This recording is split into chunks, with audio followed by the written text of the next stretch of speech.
I mean, this is going to obviously draw a lot of people. It is a rip from the headline topic. So your practice group did absolutely the right thing by picking the topic to bring people in there. She has applied to Hillsdale, University of Dallas, and Notre Dame. So, yeah, she's a few other like backup schools like Harvard and Princeton. But other than that, I don't think she really wants to go there. She wants to actually get an education. We got it, right? Oh, good. Well, it's good to see you.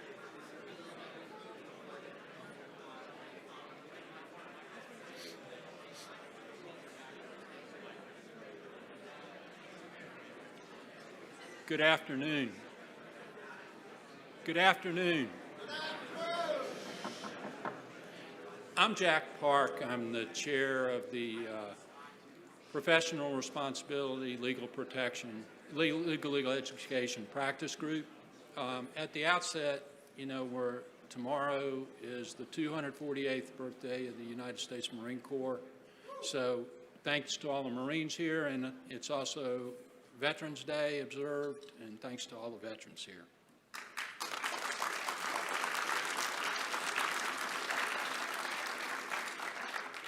Now, for CLE credit, you've seen the QR codes, and you have to sign in and out each day, and you'll get credit. As I said, this panel is hosted by the Professional Responsibility Legal Education Practice Group. What we try to do each year is deliver an ethics CLE and a diversity CLE, which is not required everywhere, the balkanization of CLE not being completely applied across the country. In addition, this year and going forward, we plan to offer a teleforum on the state of the legal profession, and that will honor our deceased friend and colleague, Ron Rotunda.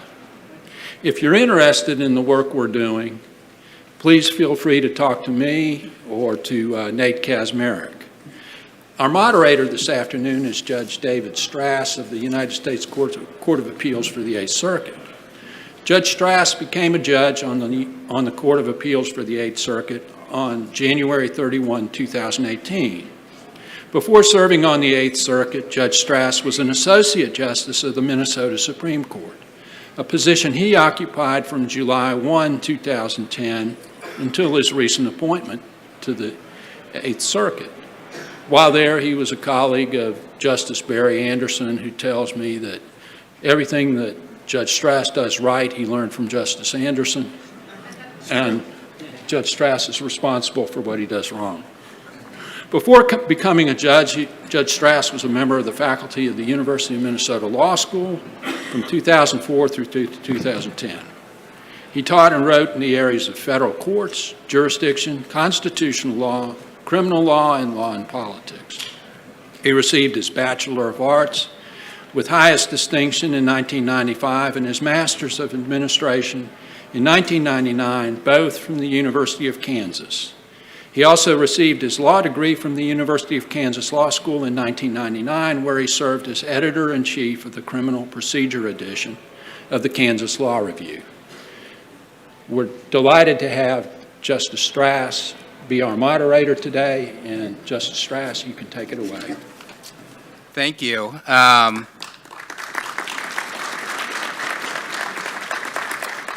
So we have a great panel discussion today.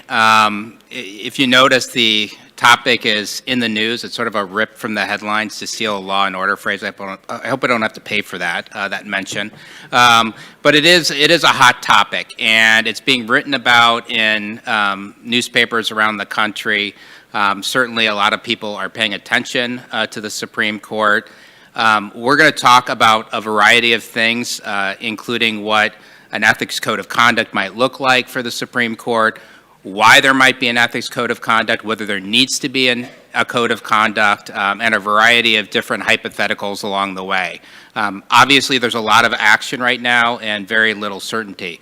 One of the things, though, that I want you to think about is in my prior life, I was an academic, and from 2004 to 2010, as you heard. And one of the things I did in that list was I studied the Supreme Court. And one of the things to understand is that this ethics controversy, if you look at it in a broader sense, is not a new thing. I'm obviously ethically prohibited from taking sort of any stand on this, but I do want you to know that there have been attempts throughout history to affect how the Supreme Court is deciding cases, to affect what kinds of cases the Supreme Court may decide. It's a practice called court curbing, and political scientists have written about it. Legal scholars have written about it over the last 4 or 5 years, and there's numerous instances over the course of history where folks have used different tools, usually because they disagree with what the court is doing, to affect the behavior of the justices or behavior of the court. Perhaps the most famous example is during the FDR, Franklin Delano Roosevelt administration, and the infamous switch in time that saved 9. There was obviously a lot of attention being put by the Roosevelt administration as to court packing. Does that sound familiar? So court packing became a big thing, and the court ended up moving on its own, although there's historians disagree about precisely why the court moved, whether it was in fact the threat of the court packing plan or whether it was some other reason. But these kinds of things have happened over time. We've certainly had other justices where ethics controversies have cropped up. There's been attempts to strip jurisdiction from the Supreme Court and from the lower federal courts when Congress or, well, primarily Congress doesn't like where the Supreme Court is going, or the lower courts. And so my whole point is you can't just look at this as a snapshot in time, and I'm probably going way over what a moderator would usually say, but it's an interest of mine. You have to look at this historically, really over the entire history of the country, to see that these types of things, not this precise controversy necessarily, but these types of things have repeatedly come up over the course of American history, and they've just come up in different forms. And so we're seeing that different form today. And so with that sort of like food for thought, I will start introducing our wonderful panelists, who I'm sure will be even more insightful about this topic. So our first speaker, and this is a lot of fun for me because I get to like hang out with my friends and have a conversation with my friends. I've known most of these folks for a very long time, and they're all excellent. Immediately to my left, who's going to speak first, is Carrie Severino, who is the president of the Judicial Crisis Network and co-author of the book Justice on Trial, The Kavanaugh Confirmation and the Future of the Court. She's a go-to expert on the confirmation process and has been extensively quoted in the media and regularly appears on all the television networks. She's testified before Congress, briefs senators on nominations, and frequently files briefs in high-profile cases. She was also a law clerk, near and dear to my heart, to Justice Clarence Thomas, and then also to Judge Sentel on the D.C. Circuit. And I think she's going to give us a little bit more of a historical perspective and talk about her view on some of these ethics controversies. So I will turn it over to Carrie. Great. All right. There you go. I feel like, especially with Judge Mitchell here, I need to get all the height I can. I'm going to stand up. So one of the parts of my bio that Judge Stras didn't mention is I'm also a mother of 6 kids. So I'm kind of an expert at answering crazy questions. So sometimes that's like after lights out, either deep theological questions, or one night it was, Mom, how is the sun on fire if there's no oxygen in space? And I'm like, oh. Or how many days are there until Christmas or my birthday? And it's like a lot of mental math. Or sometimes things, my son came to the other day and was like, Mom, is a tomato a fruit or a vegetable? And I was like, wow, I'm a biology major. This is exciting. I can get into the discussion of botany and what a fruit is. And then the next question, well, is a potato a fruit or a vegetable? And then I realized what's really going on is not sudden interest in botany, it's are French fries with ketchup, does that qualify as a fruit or vegetable for my nightly requirements? And I think that's a good illustration for what's really going on with a lot of the court packing, or a lot of the court ethics stuff we're seeing today. This is not a discussion about some high-minded, independent view of what would be the right ethical obligations for the court. What is the platonic ideal of a disclosure regime or a recusal regime for justices? Folks, we know the deal. Here's what's going on. It's not, again, it's not about is a tomato a fruit or vegetable. It's about can I have the ketchup. This is not about that. This is about Senate Democrats in particular attempting to use this ethics investigation to, with 2 goals. One is to try to alter the votes on the court or the makeup of the court for any one particular case.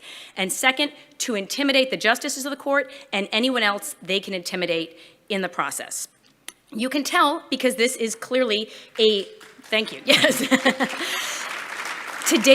This morning, actually, there was just an ethics hearing, or a hearing at the Senate Judiciary Committee dealing with this issue that illustrates this point precisely, because the justices were ready to throw subpoenas out there against just people who were friends of justices or had connections with justices, right?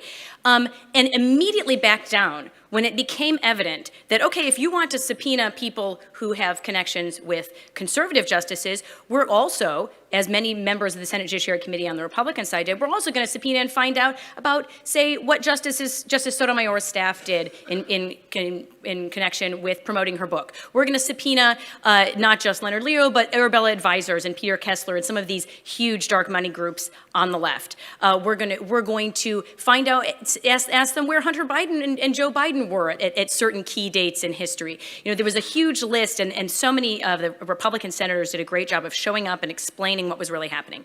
And suddenly, the meeting was adjourned. Because the interest really wasn't in how can we delve into interesting ethical connections with the court, or in this case, that are tangentially related to the court, because none of their concerns were related to the court that closely either. It was how do we attack certain justices. There is no real problem that has actually been identified at this point. They can point to no case in which, wow, it looks like a justice sat in a case where someone they had some connection with actually was involved in that case. Not a thing. There have not been failures to recuse. There have been justices abiding by disclosure guidelines. Maybe they don't like what the guidelines were, but the guidelines with the Judicial Conference and the advice given to justices about how to disclose different trips, and this is guidance that was given even-handedly to Republican and Democrat appointees, was followed. And yet they disagree with that advice, but conveniently, they disagree with it only when certain justices do it. So there have been cases in history, for example, when Justice Ginsburg sat on almost dozens of cases that her husband held stock in, that they didn't go crazy about. Now, do I think Justice Ginsburg was corrupt in her votes on those cases? No, I don't think she probably even knew, right? But I think there's the fact that they're uninterested in that, or uninterested in the fact that she would hear cases from other people at her husband's firm. That doesn't trigger her recusal obligations. But let me tell you, if Ginny Thomas's firm had cases before the Supreme Court, we would be hearing a whole lot about how no one who had any interest in that should be able to hear those cases. This really is part of a historical pattern that we have seen. And as Judge Stras pointed out, it comes and goes, right? When you have issues that the Congress is upset with the court, they're going to try to reach out and control that other branch of government. We know that exists. The Constitution was designed to protect the court from things like that. That's why our judges have life tenure. They're trying to insulate the judiciary from outside attacks. They want them to be able to be independent and looking at the court. But we always are going to have seasons when the Congress is going to attempt to influence them. One way we've seen that is through the nomination process. And obviously we can look at Justice Bork, or Judge Bork, should have been Justice Bork, right? Judge Bork, Justice Kavanaugh, Justice Thomas. That's one way they've attempted, not just to block those nominations, because the process, it's a similar thing to what's happening now. They would have loved to block those nominations, but if they can't, they can at least send a message, lay down a marker, and tell that person, you're being watched, and we have our eye on you, and we still, even if you have life tenure, we still can affect your legacy in the way that people will look at you. So that was baseless accusations and things during the nomination process. That's kind of phase one. We have now seen a renewal of court packing as a meme, right? It is, as anyone who in this room clearly knows, the way our Constitution imagines that the court is influenced over time and changed over time is basically through the democratic process. The American people elect a president, they elect a Senate. Those are the people who choose what kind of justices we have. And as in any democratic system, you get the government you deserve. So if we elect presidents and senators that think that the court should just be a rubber stamp for whatever the president says, that's what you're going to get. If you want justices who are actually looking at the law independently and interpret it as it's written, and that's their priority, then that's what you're going to get. But the Democrats in the Senate right now don't seem to want to wait for that long process, that process of talking to the American people and convincing them that your view is the best one. They would rather jump to just packing the court. And so there has been introduction of legislation on court packing, trying to add seats that would just immediately give President Biden a lot of seats on the court. Now, like with many of these things, and with the ethics legislation ideas in a vacuum, Is there a magic number, 9, 7, 11? All of those numbers could be good. The concern here is not that that 9 is a magical number, but that we don't want this changed in a way that is going to undermine the institution of the court, create a one-way ratchet quid pro quo. Similar things have happened with proposals recently of term limits. I don't have anything independently opposed to term limits. Judge Stras and I were on a panel a few years ago debating this issue. That's not a problem independently. What's a problem is going about it in an unconstitutional manner, which is the current legislation, but also going on it in a way that is designed not for good governance reasons to say, hey, maybe we need this. Is it a coincidence that term limits are being brought up not when 90-year-old John Paul Stevens is serving on the court, not when we have 2 Democrat appointees in their 80s serving on the court, but suddenly when the oldest justices on the court are Republicans? Again, these are not people who are independently concerned that, hey, maybe you should stop serving after you're age 70. They only want to make sure that Justice Alito and Justice Thomas stop serving after they're 70, because otherwise they would have also been concerned when Justice Ginsburg was serving into her 80s, when Justice Breyer into his 80s, and Justice Stevens into his 90s. I don't think any of them should have been forced off the court necessarily either. I'm just saying they're doing this in a one-sided way. And I think the ethics legislation that is being proposed is the same type of thing. In a vacuum, okay, fine, there can be some fine ideas out there, but we have to avoid either ideas that are just clearly run into the Constitution's separation of powers, including things like having legislature or legislative derived groups having some kind of control over an independent branch of government, or one that makes the Supreme Court a little less supreme, where you have other judges sitting in decision over where the Supreme Court, which Supreme Court justices sit on a case. Because as we know, court packing, if that's about affecting the court by adding justices and by watering down the number of originalists sitting in any one case, the recusal attempts are the opposite mirror image of that. It's trying to get justices off a case that you might strategically want to remove from that discussion. Because we all are smart enough to know where, and on some of these issues, which justices are going to be more or less favorably inclined to certain types of arguments. If you know this justice you want off, let's try to find a way to recuse them. And in many cases, the increased disclosure legislation really is just a way to provide mechanisms to make that easier as well. The more information you have about different, for example, which stock holdings someone has or different things like that, opens the door then to a host of recusal requirements and demands that will create incredible workloads, not only for the court and are triggering unconstitutional designs of systems, but I think also are going to be used and deployed strategically so that there would be a first round in any litigation, not about what is the actual merits of the case, but how can we litigate our different people off of the bench. I think that's incredibly dangerous, and I think we need to be aware of, again, what is really going on. And then finally, I'll just read some quotes from some of the court curbing literature that Judge Stras alluded to. These ones are from an article by Barry Friedman, who I think is at NYU Law School, that illustrates exactly what's happening. He gives the history of court curbing legislation and attempts throughout American history and says, here are some lessons, and here's a couple of the lessons he identifies. One, you don't have to actually curb the court or discipline the justices to see a shift in direction or a tempering of judicial conduct.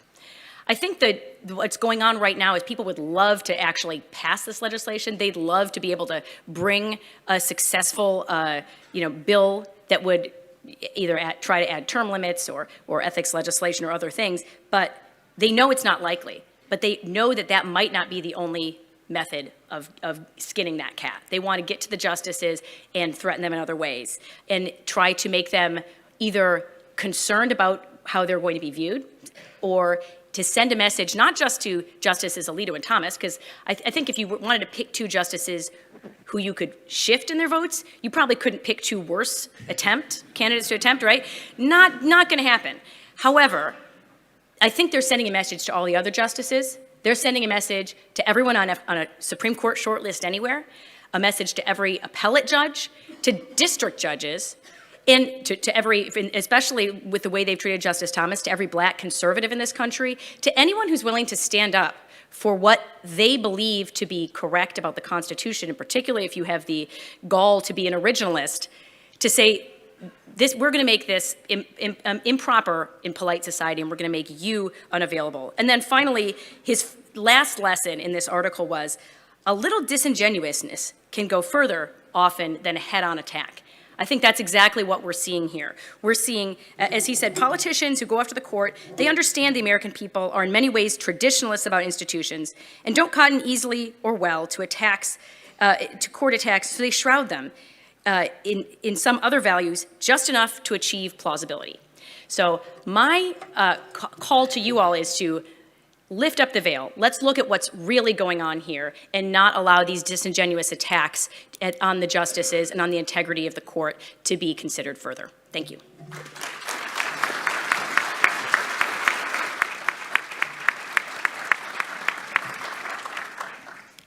Thank you, Carrie. That was great. Reminded me of our time on that previous panel talking about term limits and age limits. Our next speaker is Mr. David Latt. Is a lawyer turned writer, is the best way to put it. He publishes Original Jurisdiction, which is a newsletter about law and legal affairs. He's written for a variety of publications, from the New York Times, the Washington Post, and the Wall Street Journal. And he is well known for founding Above the Law, the website.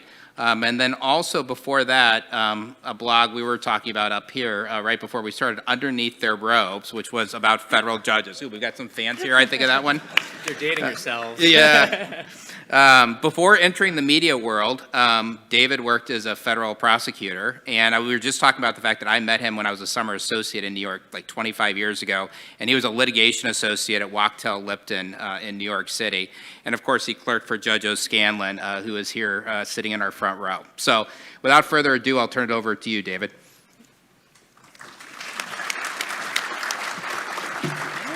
Thank you so much, Judge Stras, Carrie, for kicking it off with a very vigorous presentation. I think I'm going to be what passes on this panel for a liberal.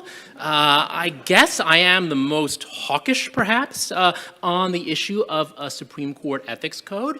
I do think that the court should voluntarily adopt a code. I do not support efforts of Congress to either impose a code of Congress's design or force the court to do it itself, but I do think the justices should voluntarily adopt a code. And we can discuss this issue in further detail in the intra-panel discussion. I think I do have some disagreements with Carrie, and so it's good because I feel like sometimes these panels are just like love-ins, so it's good that there will be some disagreement here.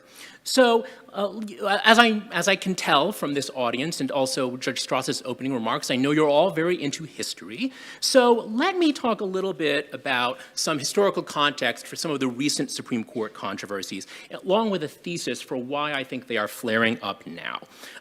Now, I think it makes sense to look at history because if we were to start with the text, there's not a huge amount of constitutional text that is relevant to the issue of Supreme Court ethics and the ability of Congress to regulate the court.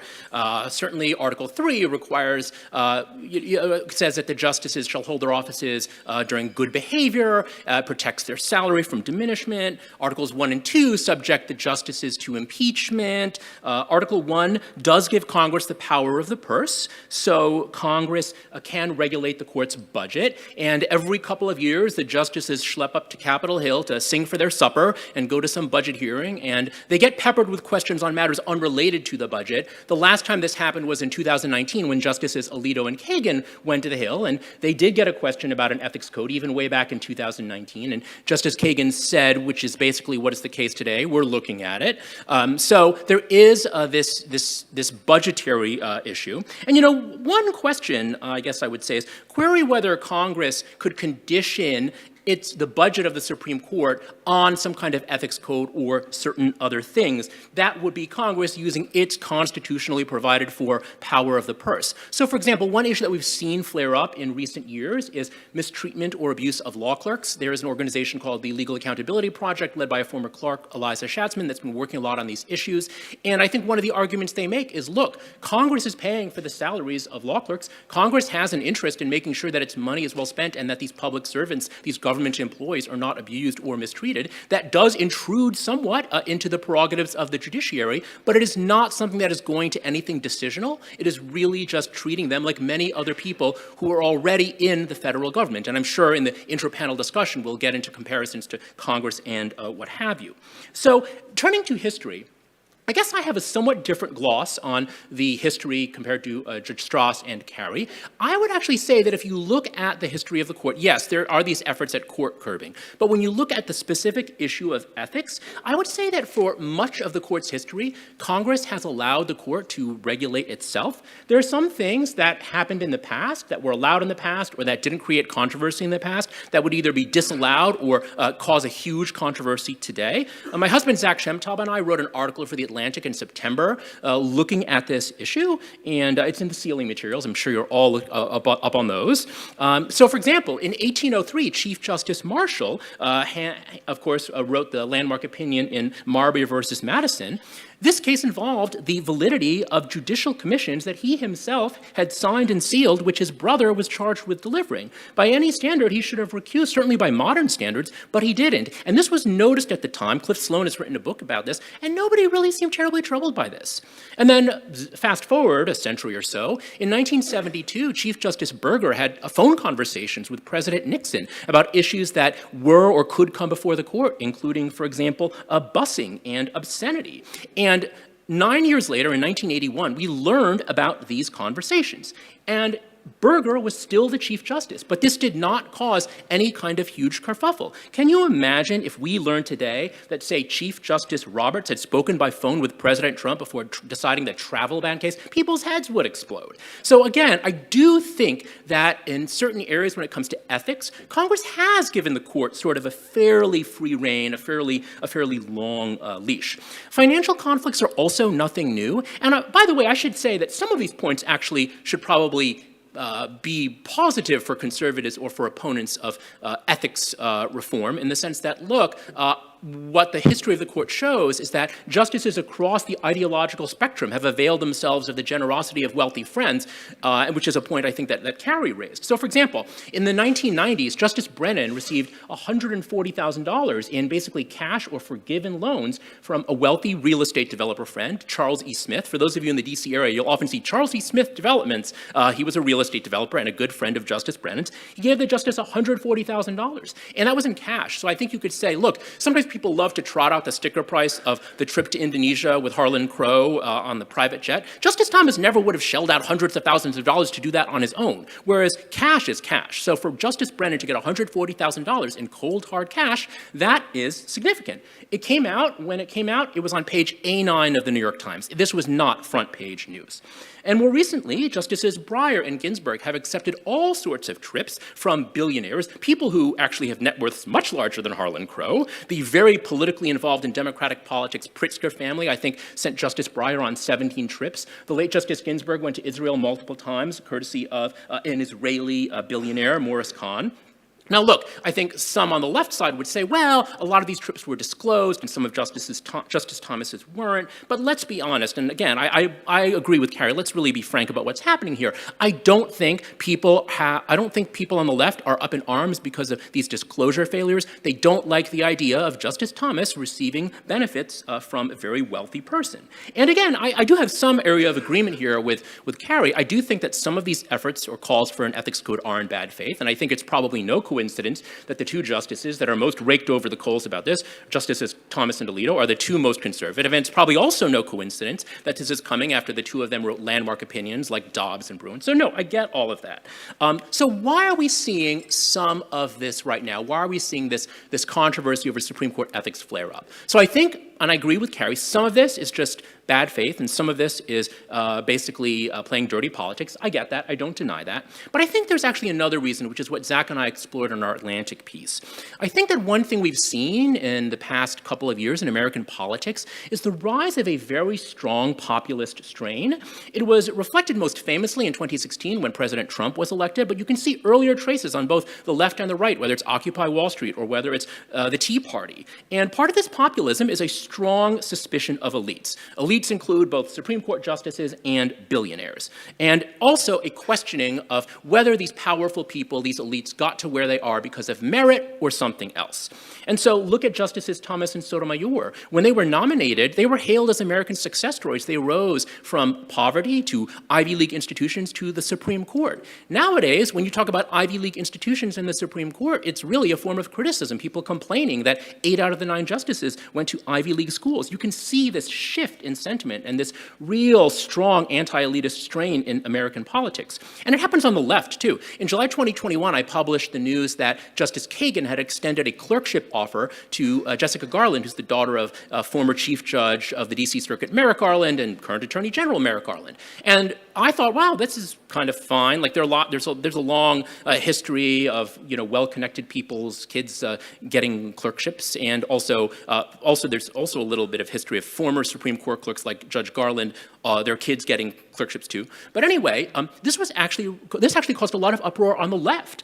People were really very upset about this, and some of the usual lefty people on Twitter called this nepotism, even though there's no relation between them. And so again, there's this feeling that everything is fixed, and all of these elites and all these judges and billionaires are rubbing shoulders and scratching each other's backs, and there's just this increased suspicion. And what does this translate into? I think now the American public is less willing to just trust the justices to police themselves. And now we are also more troubled because of this anti-elitist strain when justices hang out with billionaires. It is, I think, this increased focus on Supreme Court ethics. It is partly about the politics, but I think it's partly also about just this newfound populism in the American political sphere. Now, look, the populism isn't all bad. I think that there have been instances where it has called out unfairness or inequality in American society, but I think it does have implications for ethics reform. The first thing I would say is faulting the justices for conduct based on standards that did not exist at the time of the conduct is not only unfair, I think it is also counterproductive. What I mean by this is, look, the most likely path, because of how this issue has been politicized and because of Republican resistance, the most likely path to an ethics code is the court voluntarily adopting one. But if you attack the court in these unfair ways and sort of an ex post facto applying to things that happened years ago, standards that happen that are really kind of in place now. For example, now you have to disclose private jet travel, but you didn't have to before, or at least I think there's a strong case that you didn't have to before. If you apply these standards, not only is it unfair to the justices, but it also just makes them more defensive. And if they get more defensive, they are less likely to voluntarily adopt a code, which is really the best way or the most efficient or likely way we're going to get to a code. The second thing I would say is, look, as long as we have human judges, they're real people underneath their robes, and by the way, there is a contrast here. There's a lot of research now on AI judges, I don't know, like Judge Siri or Judge Alexa, and they have actually done studies. Americans do not like the idea of AI judges. We like our judges human. And so as long as we're going to have human judges, there are inevitably going to be conflicts. Human judges are going to have friends who might want to help them. Human judges are going to have spouses who might have lucrative careers like Jane Sullivan Roberts, or who might have strong political beliefs like Ginny Thomas. And human judges are going to have human desires, perhaps for the finer things in life, perhaps for $250,000 RVs. So it is just the nature of having human judges. We are never going to have some kind of pristine world where these people exist in a bubble untouched by the outside world. So what Zach and I argue in our piece is that strengthening disclosure requirements, as opposed to trying to police the substantive friendships and this gift and that gift, is a more productive way of dealing with ethics on the court rather than trying to enact some kind of very elaborate system. Here's, I guess, what I would conclude with. At the end of the day, we have one of the world's best judiciaries, if not the best judiciary, in terms of independence and integrity. So in the spirit of Edmund Burke, whom I'm guessing is a popular figure here, I would note that the federal judiciary has served our democracy faithfully and well for more than 2 centuries. So as we consider possible reforms, and again, I do believe some reforms are in order, I would say that we should proceed with caution, humility, and a sense of historical perspective. Thank you.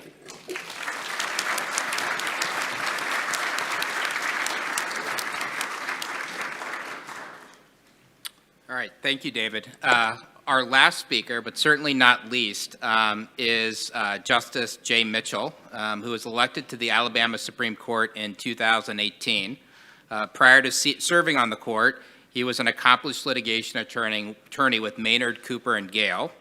He was rated as a top litigator in the United States and received the highest possible rating for professional ethics. Grew up in South Alabama and attended Birmingham Southern College.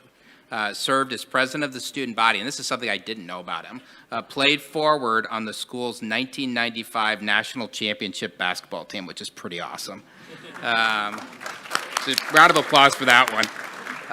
But no, it's great to have a state Supreme Court justice to talk about this, because for those of you who don't know, the regulation of the profession happens on the state Supreme Court, and I did a lot of that when I was on the state Supreme Court. So I think hearing from Justice Mitchell will be great.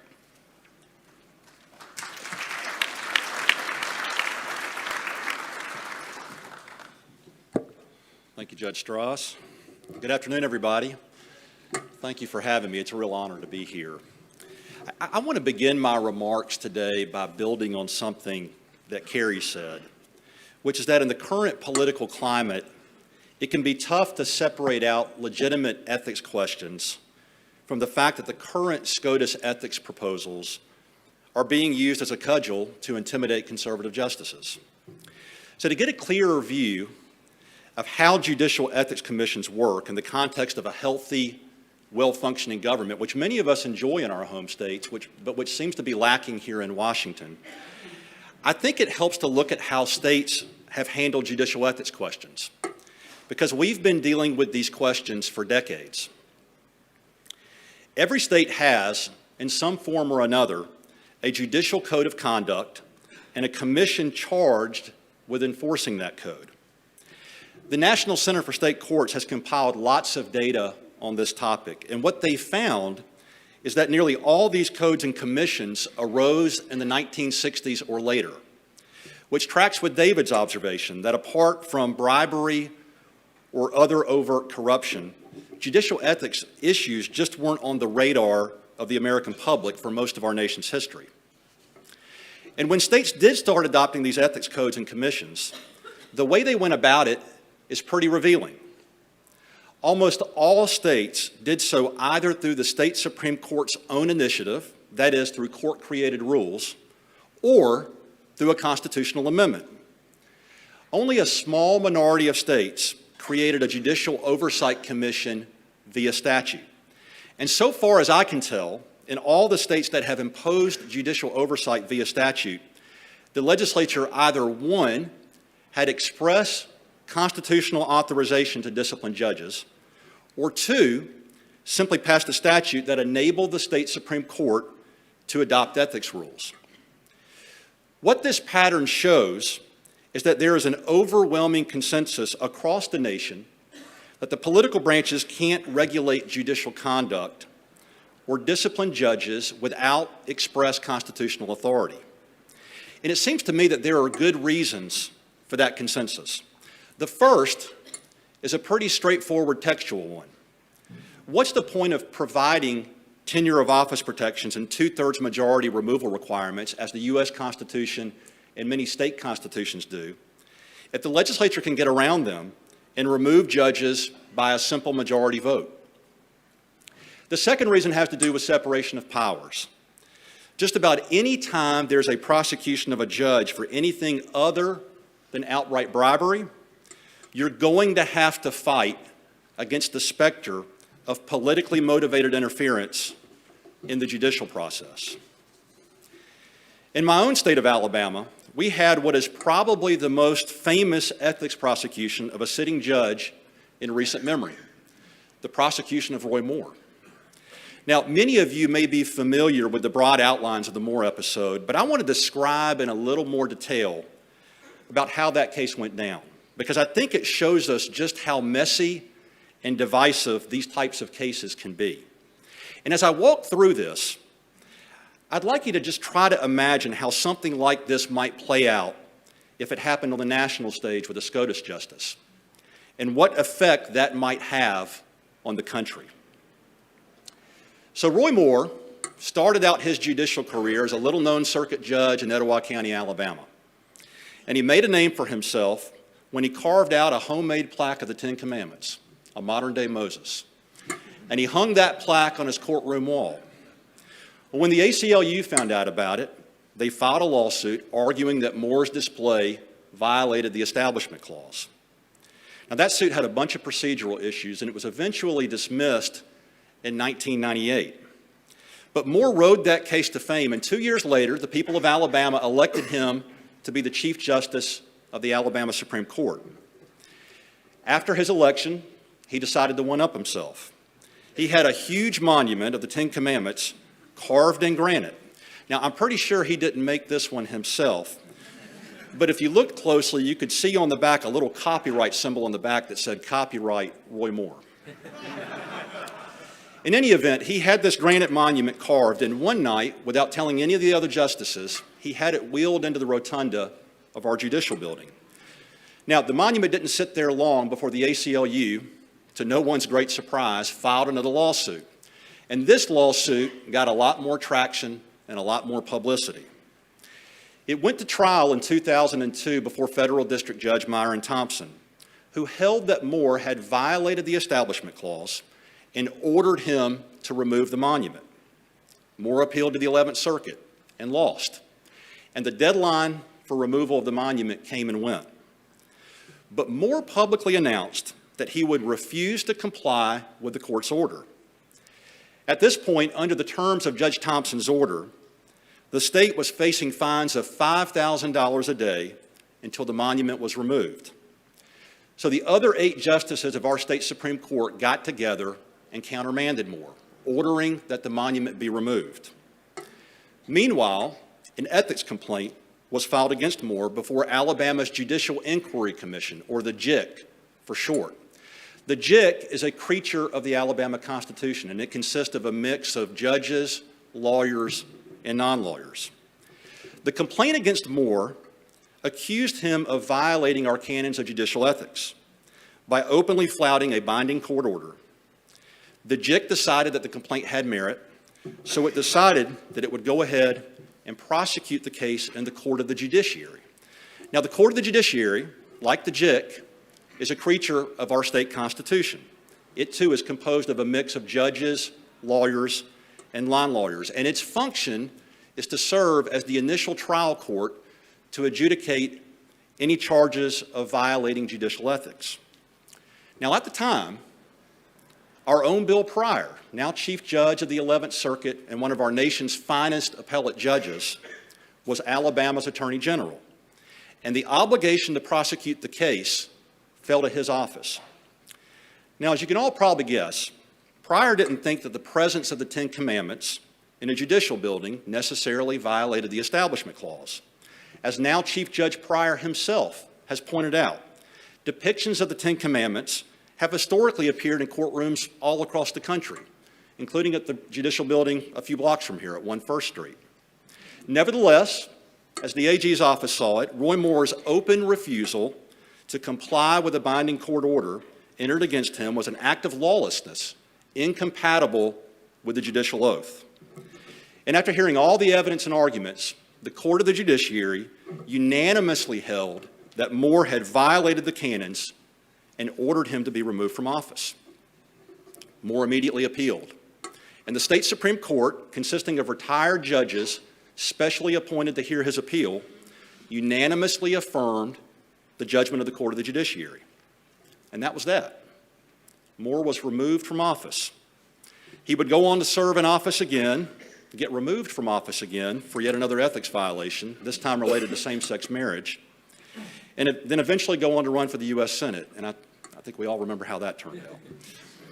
Now, as I've told it, the ethics investigation and prosecution of Roy Moore was basically as clean a process as you can imagine.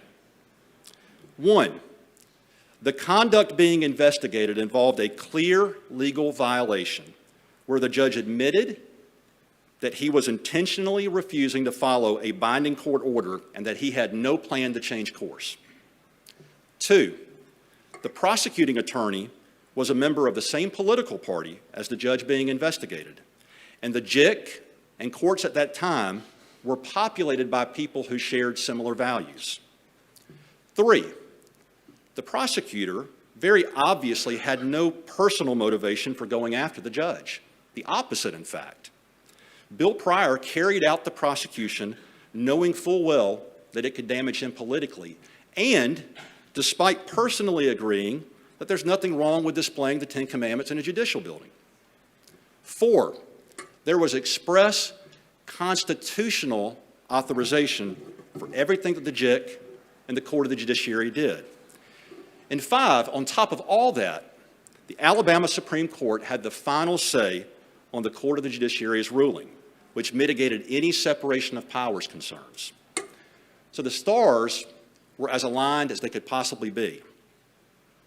And yet, the prosecution and removal of Roy Moore created a political firestorm that spread across not only Alabama, but the entire country.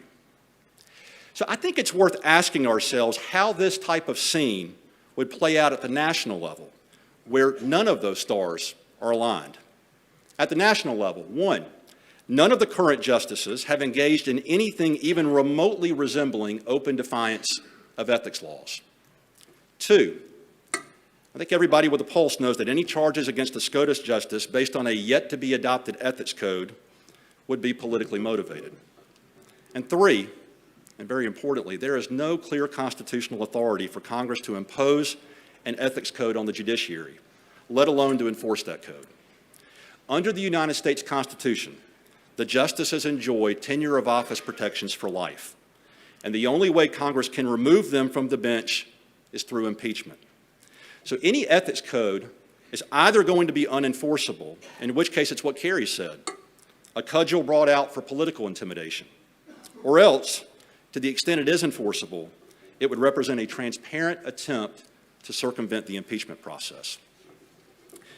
Basically, when you combine all these factors, the proposals for congressionally imposed ethics codes seem to be a recipe for a constitutional crisis. Now look, maybe that crisis would be worth dealing with if SCOTUS was facing an epidemic of bribery or corruption. Like maybe if a bunch of the justices had started sending their ne'er-do-well adult children out to shake down foreign governments or private companies for cash. I don't know. But right now, I think it's a solution in search of a problem. Thank you.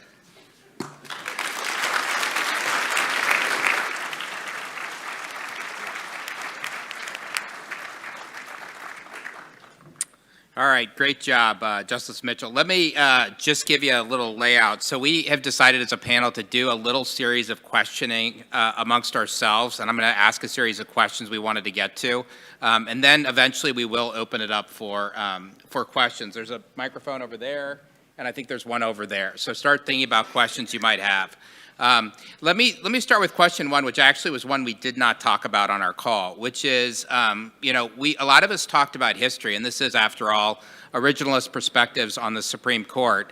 But several of you alluded to this, which is the rules were different for a lot of the behavior that is being focused on in the press. And if you look, it is the two more or less longest-serving members of the court who are being put under a microscope. It's Justice Thomas and Justice Alito. Of course, Chief Justice Roberts was appointed around the same time as well.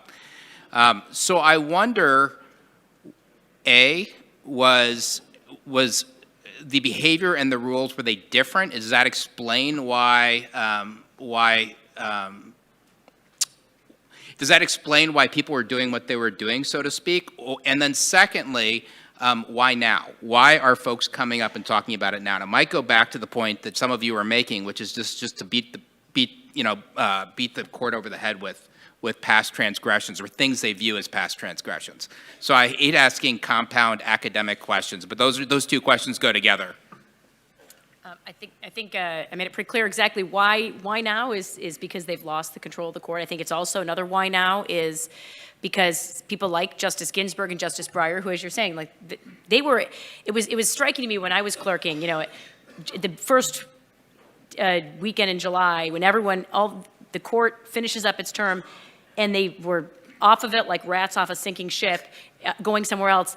Almost all the justices were on flights to like Vienna, and Justice Thomas was in his bus, right? So it's ironic that the people who were doing the most junk gets paid for by who knows who, and now we do know some of them, and some of them actually did have business before the court.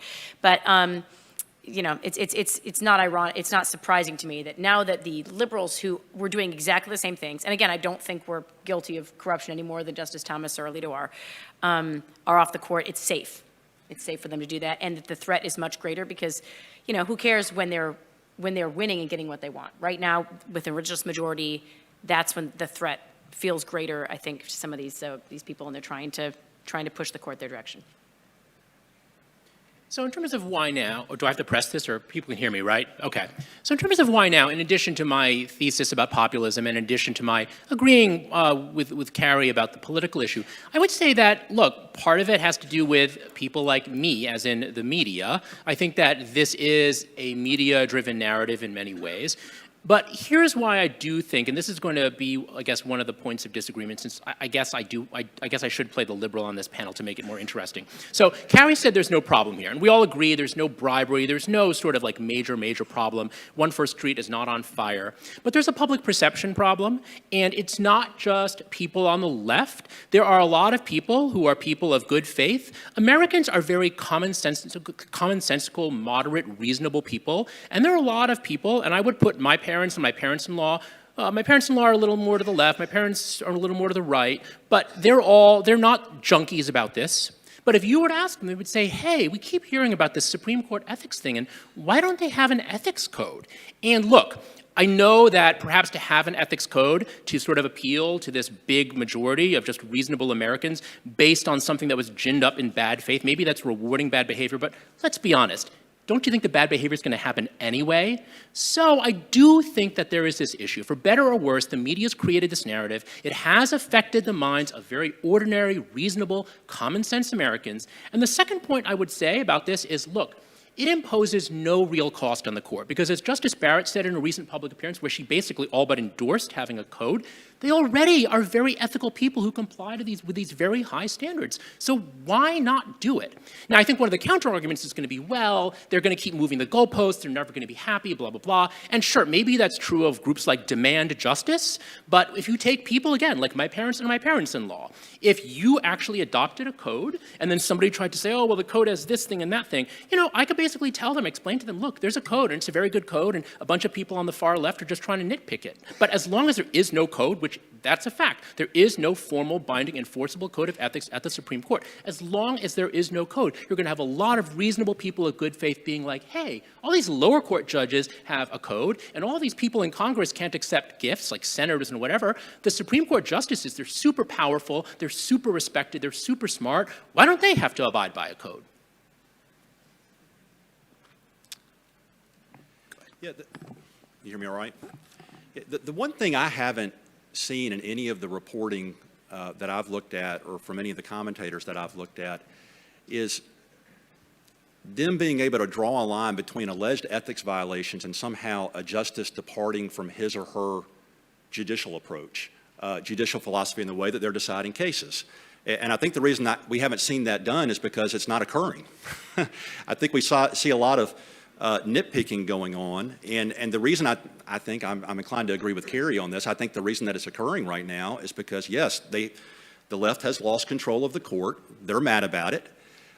They've tried one tactic, and I suppose will continue to try it in terms of trying to pack the court and manipulate the numbers. But in the meantime, let's just try to amp up the misery index on those who are serving, where justices may feel like, hey, this is just unsustainable for me and my family. I can't go out in public.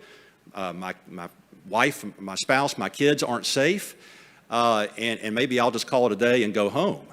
I don't think Justices Thomas and Alito are in that camp, but I'm sure that's what they'd like to try to generate.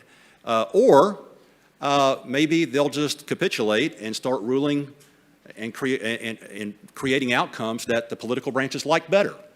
But I think that's why we're seeing this right now. We have a court there that's the majority is originalist in orientation. They really are doing their level best to uphold the Constitution and the rule of law, and the left's mad about it. All right, now we'll get to some fundamental questions. And the first question is, we talked about this a little bit, a couple people alluded to it, which is, should the Supreme Court adopt a code? And if the answer is yes, what should it say? So I will say no, but I also want to explain a little bit, in response to some of the concerns that I have heard as well, David, from people, the idea of like, wow, how come the lower courts are so bound and the Supreme Court isn't? I think there's also been a lack of understanding of what this court actually is required to do. The court is not some kind of Wild West where the justices can do whatever they want. They actually do have to, they're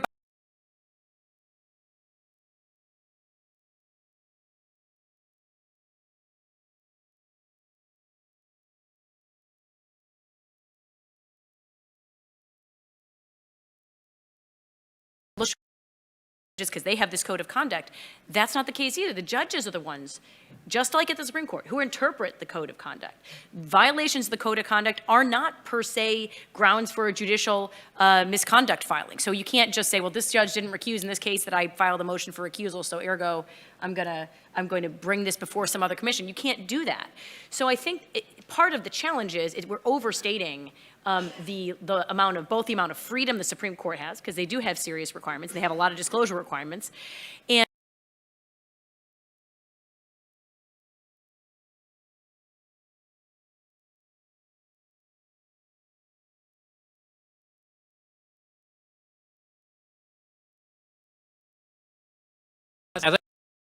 there should be a code. And in terms of the content of it, I think it's very simple. I would have them adopt the code of conduct for U.S. judges, the one that applies to circuit and district courts around the country. Now, there's a tweak. I will agree with the arguments that when it comes to recusal, because there are only 9 of them and you don't want a shorthanded court every other case, the recusal rules, maybe need to be, maybe the standard is maybe higher because you can't just pick a judge out of the wheel. But I do think that that code is a very good, solid code. And I would just be happy with that. We can talk, a lot of people are talking about enforcement in some of the CLE readings that you'll see there. I think Glenn Fine talks about having basically an inspector general of the court, which the court could pick itself if it wanted, going to Carrie's point about judges regulating judges. But I don't even necessarily need that right now. I just think that if the justices voluntarily adopted a code and it was the code of conduct for the U.S. judges, I would be happy with that. But here's the thing I will say, and I know there's some judges in the audience, like my old boss, and this is my vision for the lower courts and the Supreme Court, and I think some of you are really going to like this. Crack down dramatically on freebies, but jack up your salaries way high. Because, I think part of this is, David Brooks has this concept called, status income disequilibrium. When you're a person of high status, but you're hanging out with these people who earn way more money, and it kind of chafes a little bit.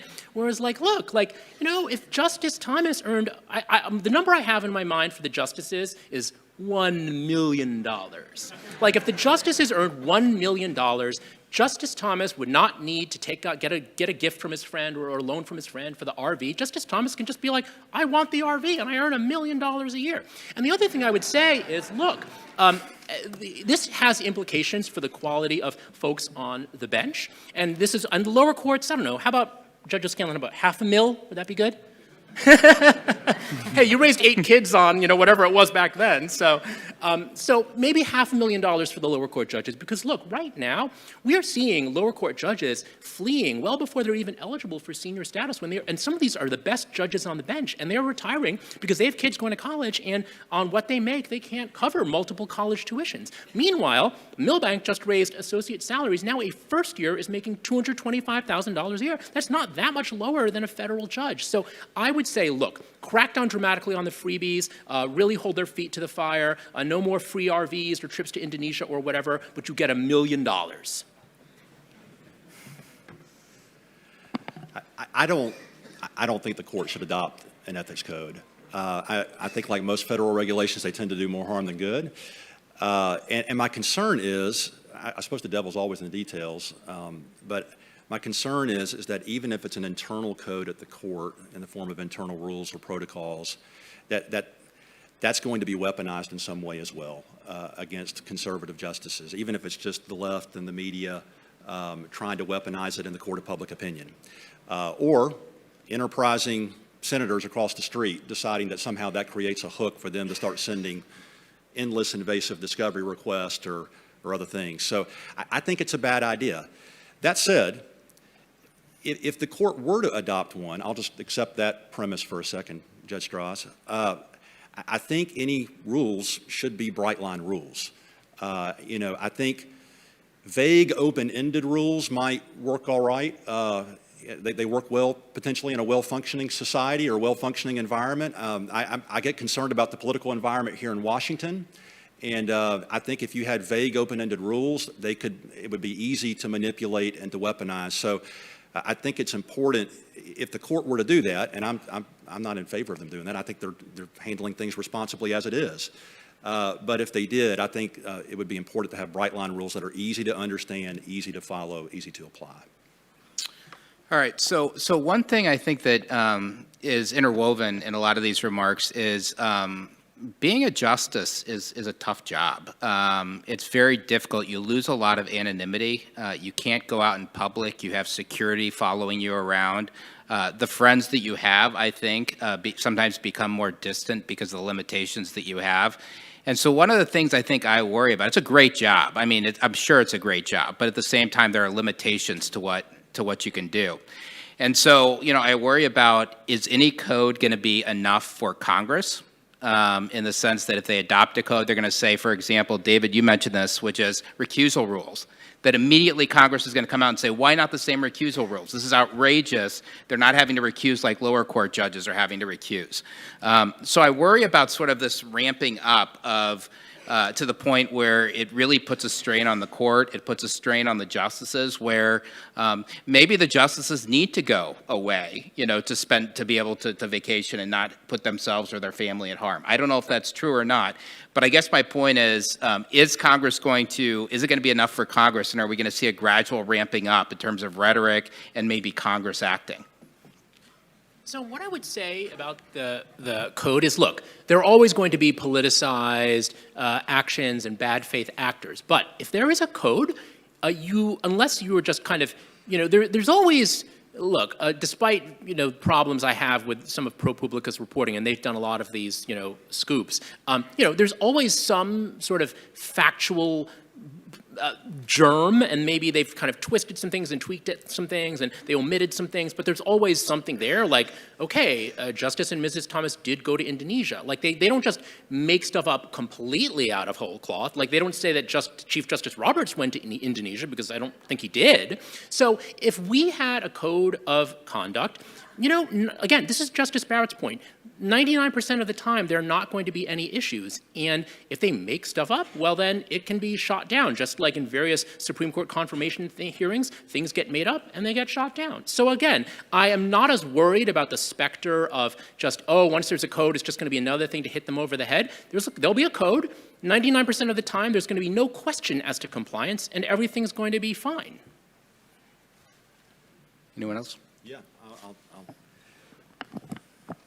Yeah, I think perhaps there is a danger that Congress says whatever you do, if anything, is unacceptable, and we're going to do our own ethics code via statute. As I talked about earlier, I think that would be unconstitutional.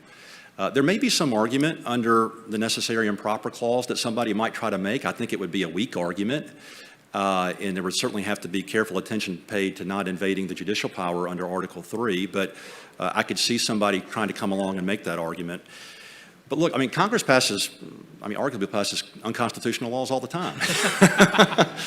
I think the real question here is enforcement.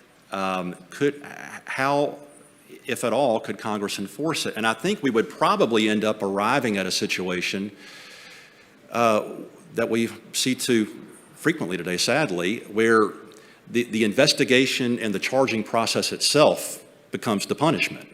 Congress says, we've passed a statute, we've got tools in our toolbox, and now it's going to be endless subpoenas across the street, invasive discovery, showing up at the justice's office or home to interview them, harassing and pestering their friends and associates until the misery index is amped up so high that the justice says no mas or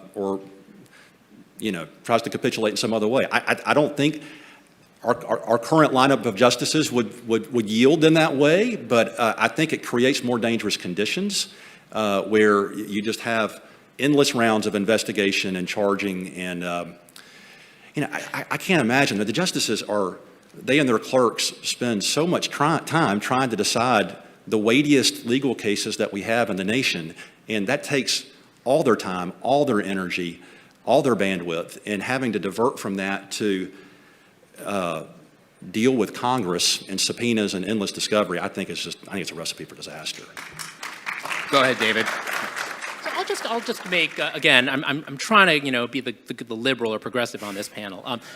One point I would make is, again, going to my point about how you can't make the things up completely out of whole cloth. So I have a podcast for my Substack, Original Jurisdiction, and one of my guests was Gabe Roth, who is the head of Fix the Court. And this is one of the organizations that's always, I shouldn't say always, that is frequently criticizing various ethical lapses. And some people, some conservatives, have big problems with Gabe. And, he admitted to me in the podcast that he himself is personally to the left, sure.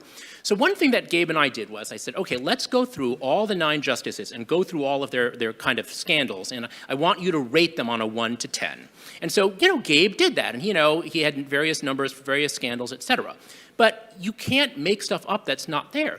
Gabe, who has definitely been a hawk on these things, and no one is going to accuse him of being a squish, when we got to Justice Barrett, he's like, yep, nothing.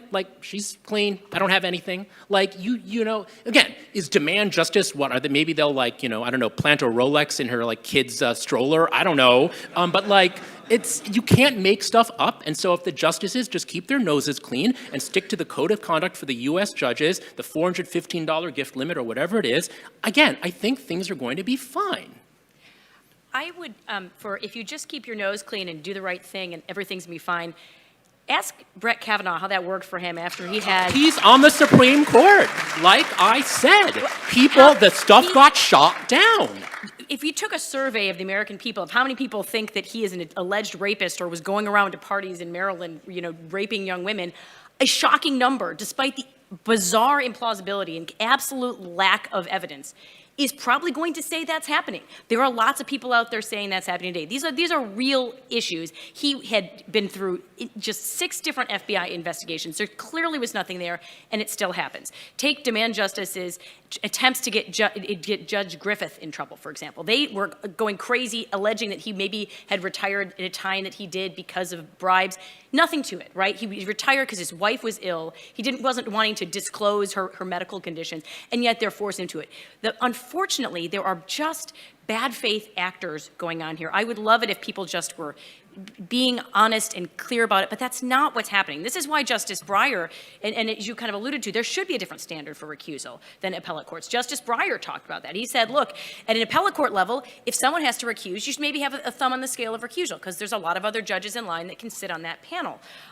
If it's at the Supreme Court, it's a set, fixed number. We all know kind of where they stand on things. There is a significantly greater danger of strategic recusals. And we all know from the period when, after Justice Scalia died, how bad that can be just from a functional standard. My term on the case, Justice Breyer was recused from an Exxon Valdez punitive damages lawsuit. It was the largest lawsuit in the history of the universe, and went 4-4. Because he had to be recused, and that was because of some stock things, because his wife's an heiress or something. So, but that's, it was a problem, and it's a problem having people recused left and right. And I think we are kidding ourselves if we think it's going to all be good faith. It's going to be a huge administrative burden. I think already, you think filing your taxes is bad. Imagine if you had to keep the kind of records they already have to keep with respect to disclosure and everything else. It's a non-zero burden on the justices and burden on the wheels of justice, not to mention the fact that we know it's going to be abused to attempt to get strategic recusals on the court. But have we seen them going after very conservative lower court judges? Yes. Demand justice. You mentioned Judge Griffith, but there's a huge number of conservative judges who are just going about their lives, and they are not subject to any ethics stuff. So spurious things Matthew will be... Kacsmaryk.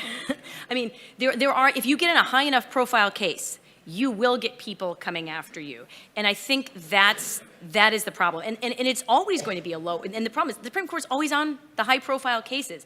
There will be people coming after them. And then just, going back to my experience as a parent, sometimes it's just like when even if in a vacuum, okay, if they had for the last 100 years, or for whenever the Code of Ethics was given to, which probably wasn't even, maybe it was the 1960s, like you were talking about, with high time for court ethics things, maybe that's when the lower courts adopted theirs. If they had adopted it then, I think we might not be in as big of a situation. At the moment, I think if the court adopted one, it would look like they're capitulating to this kind of senatorial arm twisting and threats and mafiosi-style threats against the institution. I think that almost would be a bigger threat to the court in and of itself, because it looks like they are in a chokehold by the legislative branch. All right, so we're going to get to questions after one. I just want to take a quick survey. Anyone think, we briefly talked about enforcement. Does anyone think on the panel, I'm sure everyone has opinions out there, but does anyone on the panel think that Congress should be the one who enforces the ethics code, whether it's court-made or otherwise? So everyone agrees it needs to be either judicial branch or somebody appointed by the judicial branch. Okay. All right, I noticed people were lining up over here. Hi, is this on? Okay. Hello, my name is John Reeves. I'm a solo appellate lawyer in St. Louis.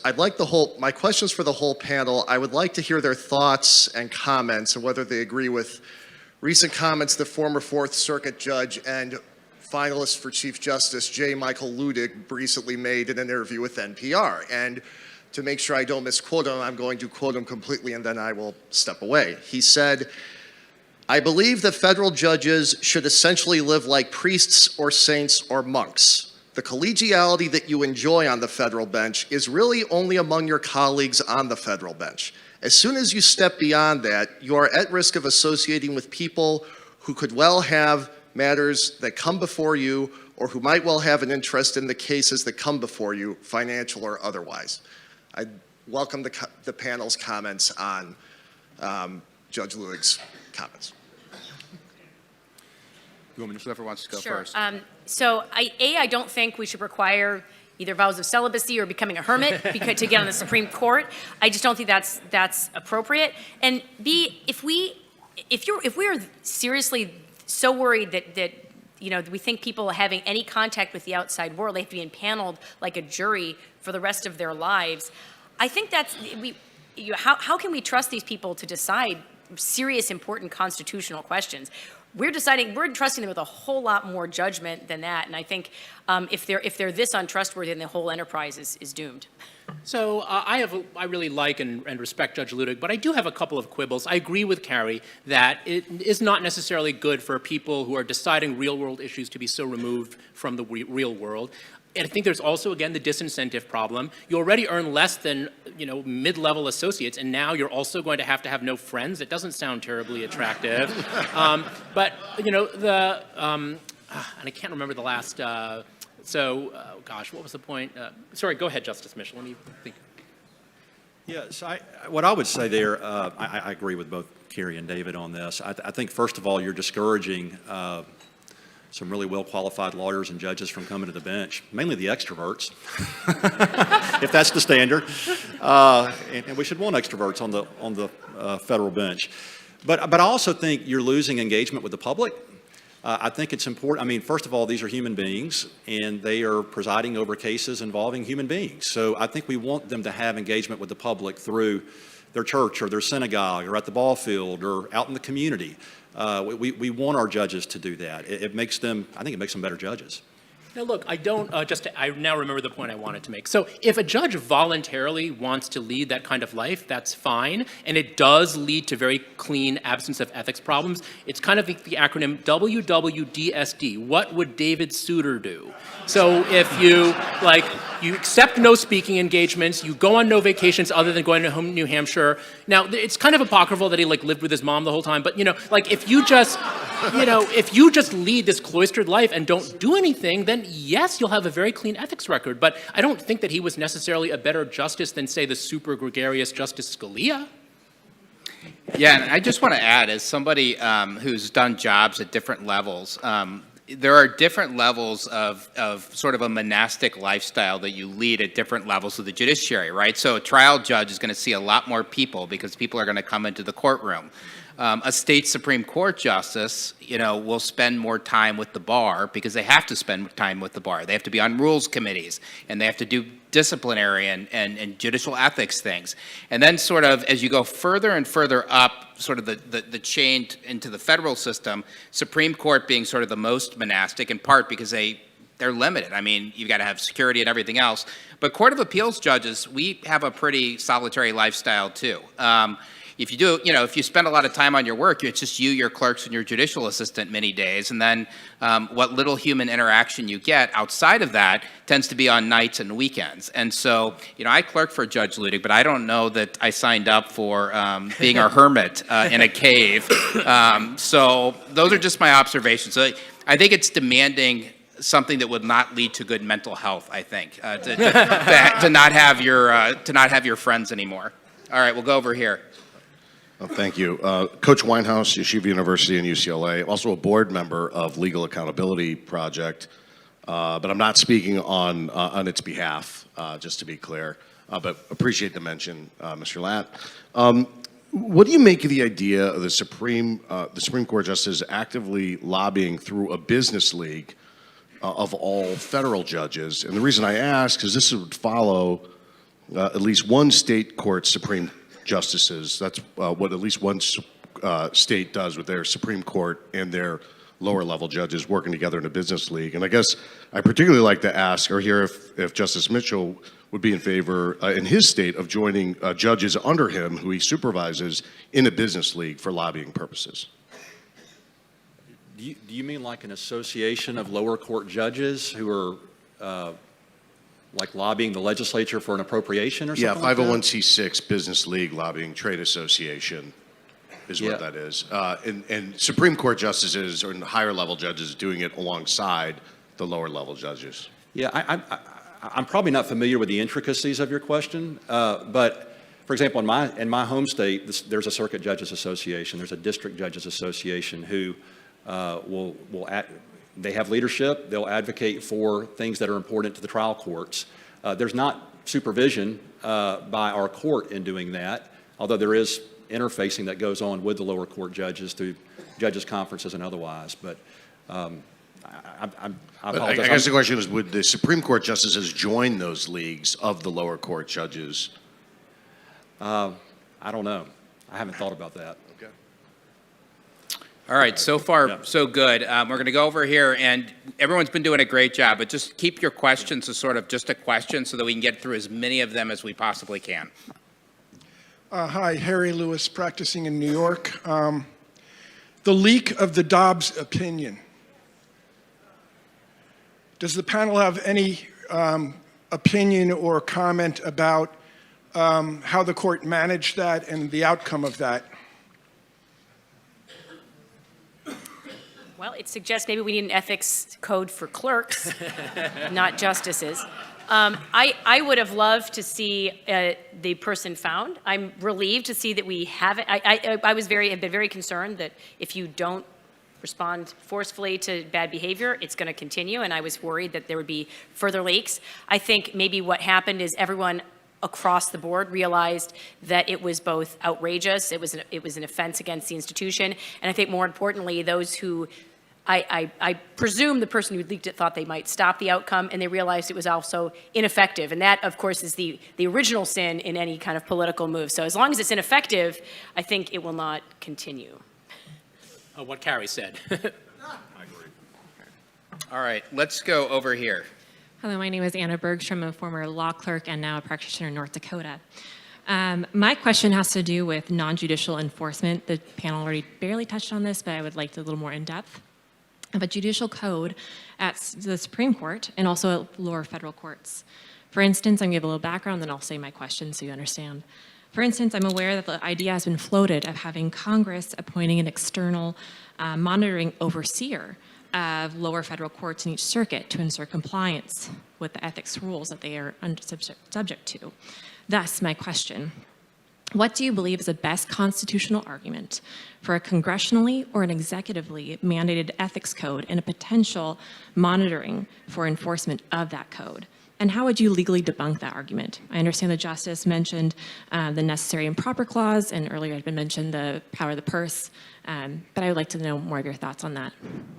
So in the materials, there's actually an interesting article from Professor Frost of UVA, where she makes the case in 20 pages or so, maybe, I can't remember, was it congressional testimony, but she does make the argument for a code, including some outside monitoring.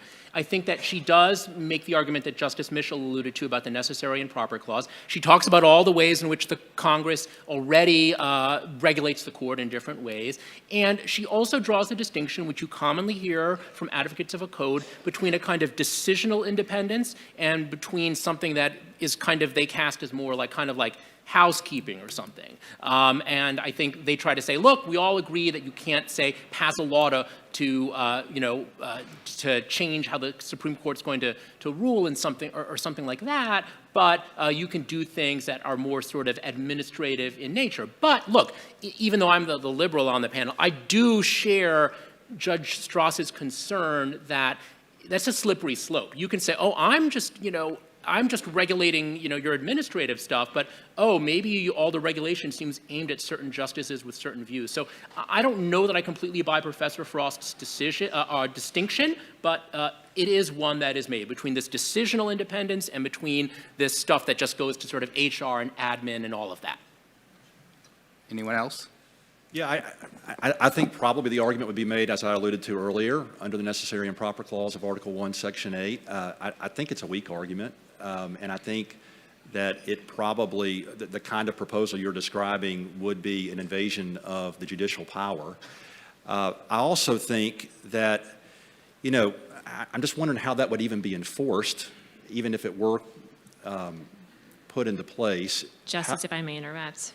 If I may, one idea I had heard from some judicial overseers, now I'm not advocating for this position, so please understand that, but it's having an external monitor come into each circuit, and so not judicially appointed, and I had heard various concerns about that, as I well share, but I had been curious about how would we debunk that on a very strong level.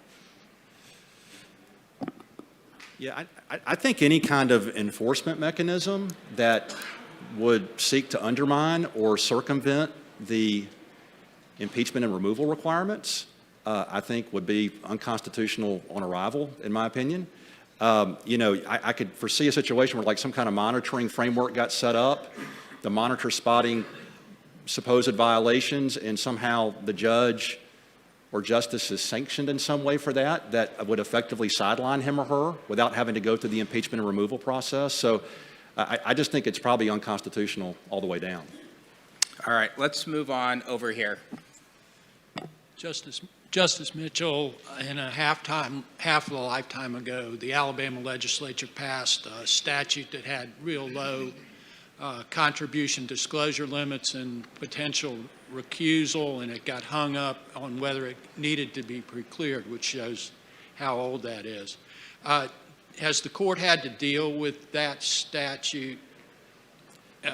Yeah, with the Alabama disclosure statute? With the tied recusal? Not since I've been there. Yeah, and I've been on the court now for 4.5 years. Thanks, Jack. All right, we'll go over here. Yeah, good afternoon. My name is Briard. I am the president of the French chapter of the Federalist Society. Thank you.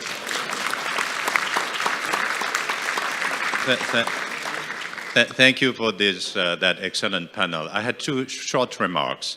The first remark is that you are talking about rules, right? Code, rules. To me, and to many of my compatriots, and I'm sure to many of judges in this country, ethics is not a matter of rules first. It's a matter of spirit. It's a matter of personal awareness, I think. That's the main point. The second remark is this one. I had the privilege to have a very close friend here in this country. His name was Justice Antonin Scalia. He has been my mentor for 25 years. Justice Scalia came to Paris once in 1999. And I took him to the Conseil d'État, my Supreme Court. I've been in the practice of the court for 36 years. Justice Scalia spent 2 days at the Conseil d'État, and then he said to me, you know, Francois, these are bureaucrats under the influence of politicians. So, you have the best judiciary in the world, and my recommendation, I understand that you are talking about code of conducts and all these things, but my recommendation would be, do not make your justices bureaucrats under the influence of politicians. Thank you.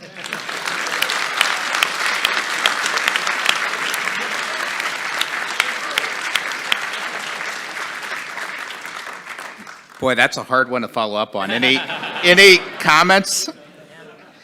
I would say one thing that I'm just going to go ahead and say, and I think Carrie has something to say maybe too, but get in the water. There you go.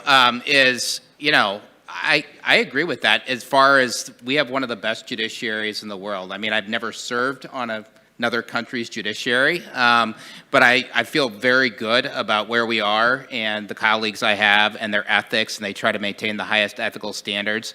And I have no reason to believe that anyone on the U.S. Supreme Court thinks any different than I do. And so we just got to be careful about harming a good thing sometimes. Yeah. And maybe I will follow up on that, because I think that is one of the risks of all of this enterprise, is we really do have a court that is being not just, I agree with, because I think they're being faithful to the original understanding of the Constitution, but we have judges and justices who are trying to do their best by their ethical obligations.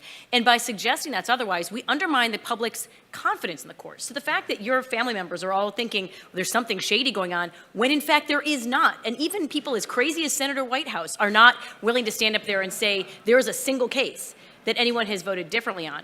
That is doing a disservice to our entire country and the institution, because then people who ought to be feeling confident and proud of their courts are thinking there's something going on that isn't. And we really should be able to be proud of those courts. So I actually agree with a lot of what you're saying, Carrie, and I am very concerned about rewarding bad actors and bad behavior. But I also kind of think that we have to live in the world as it is and not as we wish it would be. I think we wish that we didn't have, say, bad faith political actors and journalists ginning up this narrative. But unfortunately, there are a lot of moderate, normal, ordinary Americans of good faith who are under misimpressions. And if you have a code, at least we can throw that back in the face of critics of the court and be like, there's a code, they follow it, have a nice day. All right, we have one over here. Go ahead. All right, Timothy Campbell, one of Uncle Sam's many appellate attorneys. I have a quick question. So if there was, let's say hypothetically, the Supreme Court had a code, how would you limit or put limits on like internal enforcement? And the example I take, since I deal a lot with the Federal Circuit, with the Judge Newman issue, because it seems like right now the Federal Circuit's just punishing her because she had the audacity to turn 96. And to have different opinions on patents than some of her colleagues. Yeah, so I just wonder if you could speak to like internal limitations or how that case would impact this issue. So I've actually written a fair amount about the Judge Newman situation on my Substack newsletter, Original Jurisdiction, and I'm very deeply troubled by what is going on here. And again, I guess I'm what passes for the hawk here on ethics, but I like to say, look, let judges regulate judges, and it should be fine. But I think what's going on in the Federal Circuit is judges sort of regulating judges, and it's not fine. Judge Pauline Newman is 95, 96. She's a highly respected member of the Federal Circuit. She is still in active status, not senior status, and her colleagues are basically trying to push her out. They claim that she is sort of out of it, but by many accounts she is not, and she goes to conferences like this one and gives very fluent speeches, and she certainly seems very with it, but oh, lo and behold, she happens to be called the great dissenter of that court. She has very different views on patent rights than some of her other colleagues. So you have to, I do share the concern, even though I'm the liberal or the hawk or whatever, I do share the concern that even when judges are running the situation, as opposed to Congress, which I do not support, even judges implementing and enforcing a code of their own design, even that can be abused. So I have concerns, and the Judge Newman situation, which I was going to actually mention if you hadn't mentioned it already, I'm very, very troubled. And look, I also am very troubled by the due process issue here, because what happened here is her colleagues are witnesses. Her colleagues are affected by her presence on the court, and her colleagues are the ones who are investigating her.